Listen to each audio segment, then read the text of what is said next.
अरे भाई വെള്ളം വേണോ? പാനി പാനി.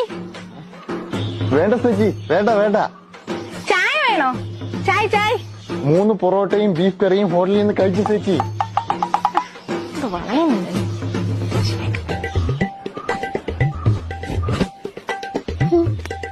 ബായിക്ക് എത്ര രൂപയുണ്ട് സാലറി? കിത്തന സാലറി? അങ്ങനെ ഒന്നും ഇല്ല ചേച്ചി. ഡെയിലി ഒരു 1000-1500 ഇടയ്ക്ക് കിട്ടും. 1500 ഒരു മാസം 50,000 കിട്ടും.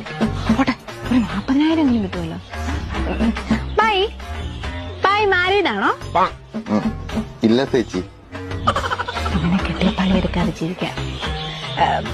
ബായിക്ക് എന്നെ ഇഷ്ടായോ? നാളെ നമുക്ക് ഒളിച്ചോടിയാലോ? കൊച്ചെ, ഞാൻ മലയാളിയാ. മലയാളിയാന്ന് പറഞ്ഞാ പണി കിട്ടത്തില്ല. അതാ ഞാൻ ബംഗാളിയായിട്ട് ഇവിടെ നിൽക്കുന്നത്.